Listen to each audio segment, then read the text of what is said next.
السلام علیکم ورحمۃ اللہ وبرکاتہ، نحمدہ ونصلی علی رسولہ الکریم، اما بعد۔ تمام بھائی اور بہنوں کا استقبال ہے۔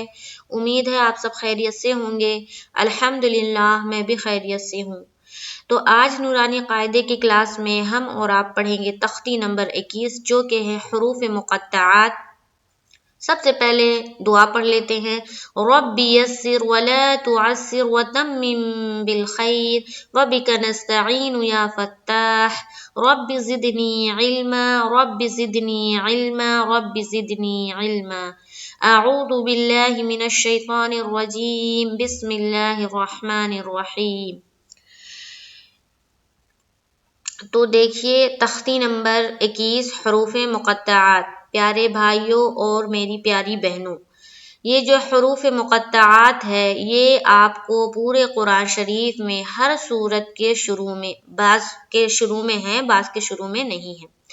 تو کہنے کا مطلب یہ ہے کہ یہ جو حروف مقطعات ہے یہ جب بھی آپ کو ملے گا قرآن میں سورت کے بیچ میں نہیں ملے گا، بلکہ سورت جب شروع ہو رہی ہے تو شروعات ہی اسی حروف سے ہوگا۔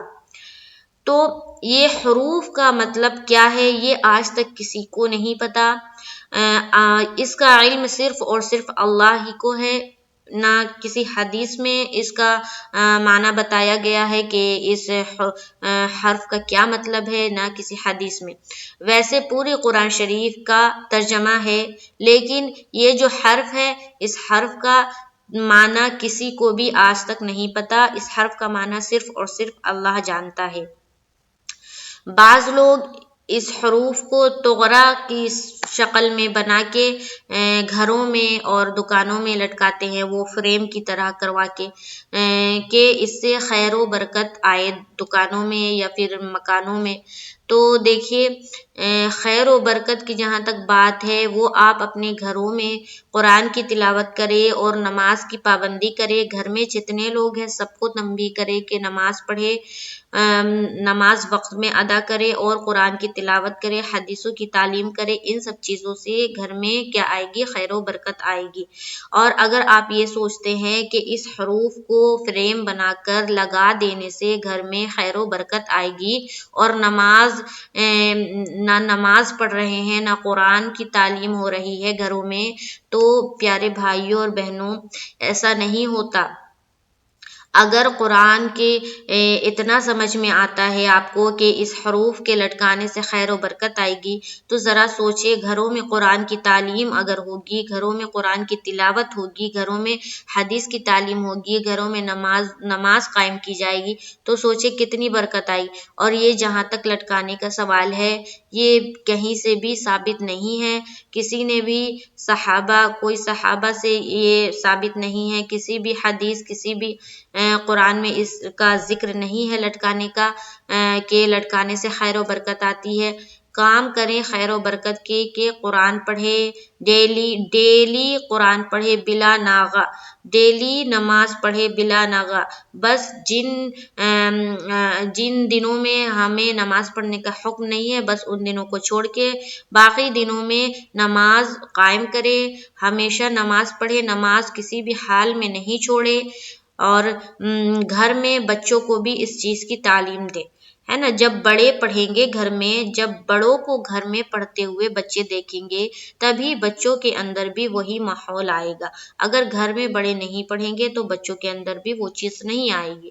تو بڑوں کو میں کہہ رہی ہوں کہ میری جتنی بہنیں ہیں اور میرے جتنے بھائی ہیں وہ نماز قائم کرے۔ ہم لوگ جب مر کے جائیں گے تو کس چیز کا حساب دینا ہے؟ نماز کا، قرآن کا، اسی چیز کا حساب دینا ہے نا۔ تو وہ چیزیں کرے جس کا اللہ نے حکم دیا ہے، جس کا اللہ نے حکم دیا ہے، جس چیز کی قرآن سے ثابت ہے، حدیث سے ثابت ہے، وہ چیز کرے، ٹھیک ہے۔ تو نماز قائم کرے، قرآن کی تلاوت ڈیلی روزانہ گھروں میں کرے۔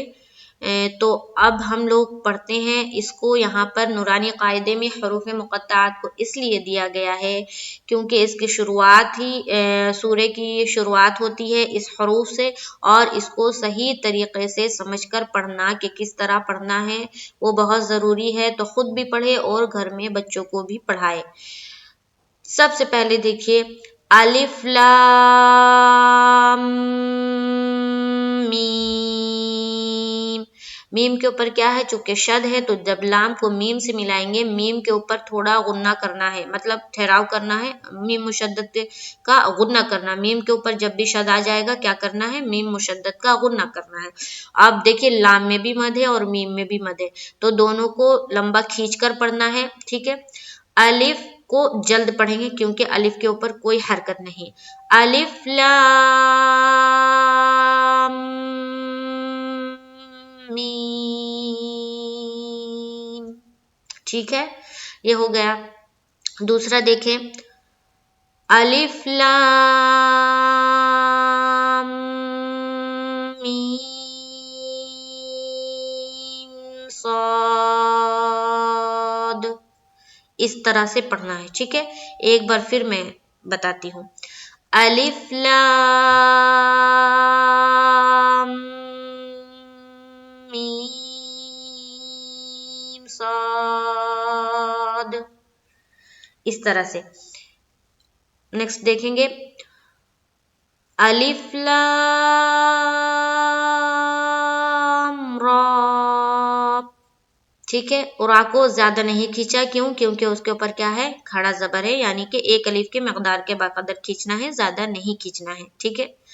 الف لام را، آگے چلیے، الف لام میم را،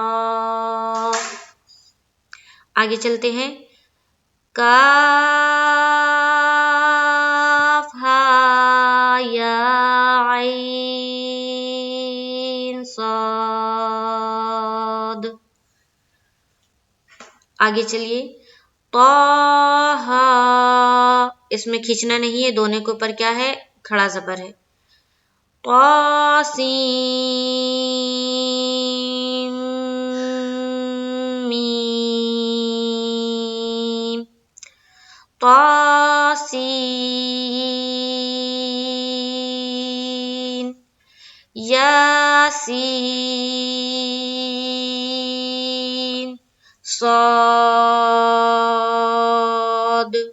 حامیم، حامیم، عین سین قاف، قاف نون، جہاں جہاں بڑا مد ہے وہاں پر آپ نے کھینچنا ہے، مطلب جس طرح مد کا بیان ہے اسی طرح سے میم مشدد کا جہاں بھی غنہ آئے گا تو ملاتے ہوئے میم مشدد کا غنہ کریں گے۔